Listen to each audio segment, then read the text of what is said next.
recently went to, where there's just cubicles upon cubicles of everybody doing a different element of animation on our show, and that's outside of what happens in Los Angeles. So it really is a global show, and any bit of media that we all love and enjoy and are fans of, there's just hundreds of creators that are behind every element of it. So it's a real group effort. It's a real collaborative process. It's probably the best part of joining the team. Couldn't agree more. Yeah. And speaking about all those moving parts and all the different people who play these roles and putting it all together, you talked about coming into season 7, it was pretty much just waiting for the voice performances. So how does making season 8 differ for each of you? Are you involved kind of earlier in the process? Are they sometimes animating around your performance versus you matching your performance to the animation? Yeah, great question. Yeah, essentially yes. Like, we have a lot more leeway. I mean, we just had a lot more time, so it was a little bit more of a relaxed atmosphere. We kind of settled more into the roles after like a year or so. But yes, like literally, they have what's called animatics when we're recording now. So it's like, a black and white sketch of and it moves, but it's not fluid animation yet. Storyboards. Yeah, they're basically kind of moving storyboards. So we will watch those and then record the lines and stuff. So yes, once we kind of lock in dialogue or stuff and takes that they like, then they can kind of animate around that, So if we make a choice that leads to maybe Rick has a huge burp that is just so big they need to make his mouth even bigger, they have the option to do that, you know what I mean? Yeah. So it was really great. We get to it's just a luxury, that we did not know in season 7.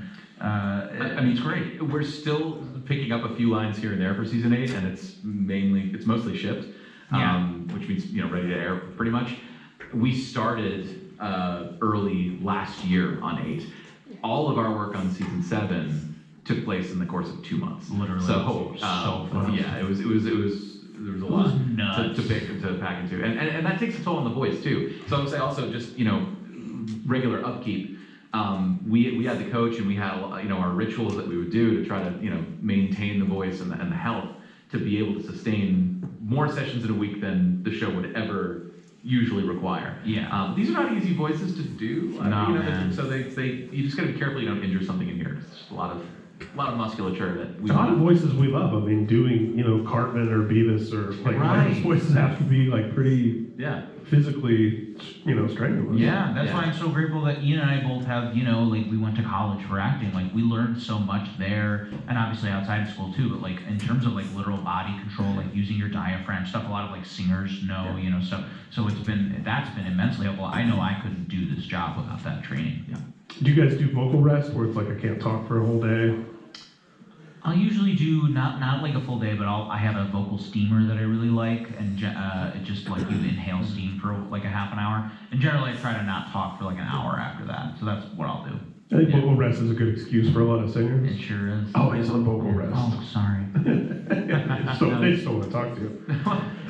It's a handy excuse, but no, it's also definitely essential. I think after a really heavy session, if I've done, I remember after we recorded on Mort Ricken, when there was just so much screaming and stuff in my mouth to make the blood for Rick Prime and the fight scene, and just a lot of guttural grunting and stuff. I needed to definitely take a moment after that and not talk for a little bit. I paused auditions for a little bit after that. But And what are some of those rituals you mentioned as far as various?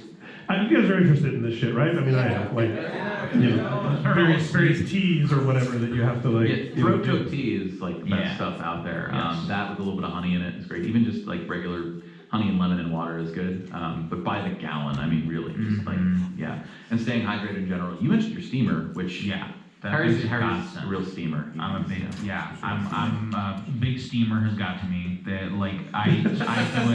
I do it every morning. I do it every night, and I think big steamer was in the JFK files. They just released. Yeah, exactly. Part of it. Yeah, no, but it's amazing. I love it. It's just it's a great way to wake up, and it's a great way to end the day. And then of course, if I have a stressful vocal session, recording the show, first thing I do when I come home is I steam for 20 to 30 minutes. It feels incredible. This is a machine, by the way. Yeah. It's the Vicks machine. Yeah. Handheld. It's not a guy just blowing hot breath at you. It can be whatever you want. Yeah. But that's just how I choose to do it. Yeah. You just inhale that steam. Harry's sponsored by Vicks. Yeah. Big steamer, baby. Yeah, big steamer. So yeah, I love it. Steam. I love it. That's your next voiceover job. Oh my god! Oh my god! So, since you are both fans of Rick and Morty, like everyone in here, and you feel that season 7 was the best so far. I mean, you know, it's like every band tells you their new album is the best, but season 8, how does season 8 stack up to? I think it's even better. I'm not just saying that. I think it's even better. Season 7, season 8. Really, yeah, we're really excited to share. And for those of you, I'm sure you've heard the news, but if you haven't, it's going to premiere May 25th.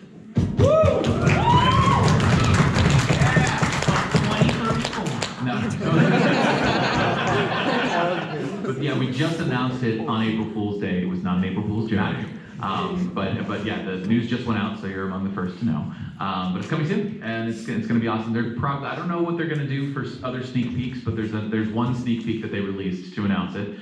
So if you go to the Rick and Morty page, and it's like one of the I think it's one of the like first videos there. So, it's so like check it out. 30-second snippet of season 8. So just a little bit there, and then they teased some stuff last fall, but it was animatic stuff. They did, they showed an animatic cold open of one of the season 8 episodes as well. So if you're interested in what we were talking about earlier with the animatics and stuff, that is available on YouTube. That you can check it out. And that's like what we watch when we record the show. Yeah.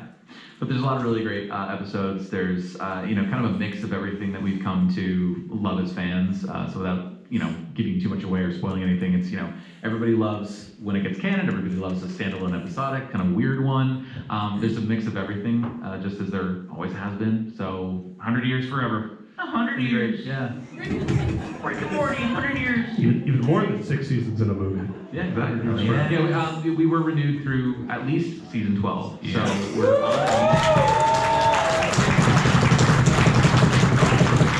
and that's because of fans who get that excited about that kind of news. So thank you. Yeah. And it's everybody's really stoked about it. We're hoping that it can go even beyond that. But we're just hard at work. The writers are already through 10. Right now, so the writers are way ahead of anything that we do. Their room just moves in it's on a different timeline. It's great. Yeah. Because the writers are watching it when it comes out, and they're like, boring. I mean, you joke, but sometimes our director will say, "God, I've seen this episode probably in its various forms 1,000 times before it airs." That it's always very exciting, but it's when we're in the grind, it's very funny. So I want to open it up to questions. Do we have questions in here? I saw your hand go up first. And if you could tell us your name and where you're from, and then your question. My name is Ariel. I'm from Flat Rock, Michigan. And my question is, what was your favorite line to record and why? Great question. Yeah, great question. We want to record and what? Really, it changes. It does just change because I'll rewatch them and I'll be like, oh no, but I love that one. I loved playing Evil Morty in the Unmort Rickon episode. So I loved when he just calls out Rick, and I love his whole dynamic with Rick in that episode because it's just so great to see. But I love it when he's just like, shouldn't you be turning yourself into a pickle? He's just such a dick. It's great. There's a lot of great one-liners in the clip show episode of season 7, the Observer episode.